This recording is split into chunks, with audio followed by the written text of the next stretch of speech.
আপনি যদি একটা পাওয়ার ব্যাংক নেওয়ার কথা চিন্তা করে থাকেন আর আপনার হাতে যদি বাজেট বেশি না থাকে, তাহলে আপনি ওই ব্র্যান্ডের পাওয়ার ব্যাংকগুলো দেখতে পারেন।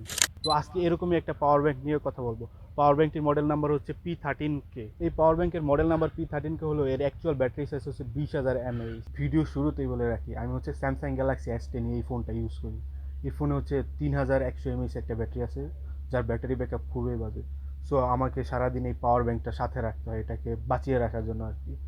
আর এই স্পেসিফিক এই পাওয়ার ব্যাংকটা আমি প্রায় 8 মাসের বেশি সময় ধরে ইউজ করতেছি। আই থিঙ্ক আমাদের টেকনিক্যাল বিষয়গুলো সবারই জানা আছে। সো টেকনিক্যাল বিষয়গুলোকে সাইডে রেখে আমি আজকে আমার এক্সপিরিয়েন্সটা শেয়ার করব। সো প্রথমে এটার আনবক্সিং দিয়ে শুরু করব। বক্সটি খুললে প্রথমে পেয়ে যাবেন পাওয়ার ব্যাংকটি, একটি শর্ট কেবল, একটি ইউজার ম্যানুয়াল। তো পাওয়ার ব্যাংকের ওভারঅল লুক নিয়ে যদি বলতে চাই, তাহলে এটার উপরে পেয়ে যাবেন দুটি ইউএসবি এ পোর্ট অ্যান্ড একটি টাইপ সি পোর্ট। আর এটার ডান পাশে হচ্ছে একটি অরেঞ্জ কালারের পাওয়ার বাটন, যেটাতে যদি আপনি একবার প্রেস করেন তাহলে সামনে 4টা এলইডি ইন্ডিকেটর জ্বলবে, যেখানে আপনি ব্যাটারি স্ট্যাটাস দেখতে পারবেন। আর এটাতে যদি ডাবল ক্লিক করেন তাহলে পাওয়ার ব্যাংকটি অফ হয়ে যাবে, চার্জিং থাকা অবস্থায় এটা অফ হয়ে যাবে। আর এটার পিছনে আপনি এটা সম্পর্কে কিছু ইনফরমেশন পেয়ে যাবেন। এই পাওয়ার ব্যাংকের প্রাইস সম্পর্কে তো বলাই হয়নি। এই পাওয়ার ব্যাংকটি বর্তমানে আপনি পেয়ে যাবেন 1390 টাকায় অফিসিয়ালি, কিন্তু আমি যখন কিনেছিলাম তখন এটার প্রাইস ছিল হচ্ছে 1450 টাকা। 1450 টাকায় যদি এটার বিল্ড কোয়ালিটি নিয়ে বলতে চাই, তাহলে মোটামুটি ঠিকঠাক আছে। মডেলটাতে অনেক স্ক্র্যাচ পড়েছে, যেটা খুবই ভিজিবল, স্পেশালি গ্লসি জায়গাটাতে খুবই ভালো পরিমাণে স্ক্র্যাচ পড়ছে। প্রথমেই বলেছিলাম এই পাওয়ার ব্যাংকটা আমি প্রায় 8 মাসের বেশি সময় ধরে ইউজ করতেছি। সো এটা আমি যখন ডেইলি বেসিসে ক্যারি করি, আমার মনে হয় এই পাওয়ার ব্যাংকটা একটু বেশি হ্যাভিয়ার রাদার দেন এটার যে ছোটো ভাইটা আছে P10K, ওইটার থেকে ওইটা আমার কাছে একটু বেশি কমফোর্টেবল মনে হয়। সো অনেক ভিডিওতেই দেখলাম সামনের এই স্ক্রিনটাকে সবাই বলতেছে যে এটা নাকি এলইডি ডিসপ্লে, বাট আমার কাছে এটা এলইডি ডিসপ্লে না, একটা এলইডি ইন্ডিকেটর মনে হয়েছে। যেমন হচ্ছে 25, 50, 75, 100 এগুলোর পিছনে জাস্ট একটা এলইডি লাইট জ্বলতেছে, আমার কাছে এরকমটাই মনে হয়েছে।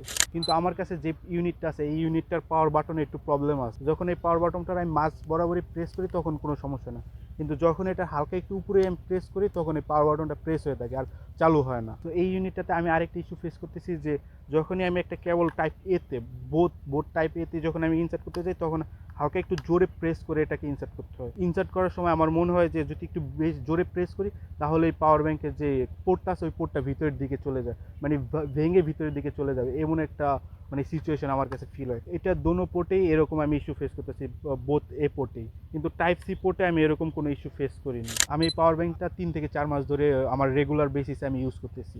সো প্রথম যখন এই পাওয়ার ব্যাংকটা আমি চার্জ দিতাম, তখন 1 ঘন্টা 20 মিনিট থেকে 1 ঘন্টা 40 মিনিটের মতো সময় লাগতো।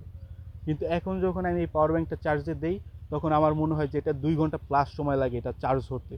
সো এটা একটা হ্যাসেলের মনে হয় আমার কাছে। আর ব্যাটারি ব্যাকআপ নিয়ে যদি বলতে চাই, তাহলে আমি হচ্ছে এই পাওয়ার ব্যাংকটা থেকে আমার ফোনটাকে 4 বারের মতো চার্জ করতে পারি। সো আপনার ফোন যদি 4500 mAh হয়ে থাকে, তাহলে আপনি সর্বোচ্চ 3 বার আপনার ফোনটাকে ফুল চার্জ করতে পারবেন।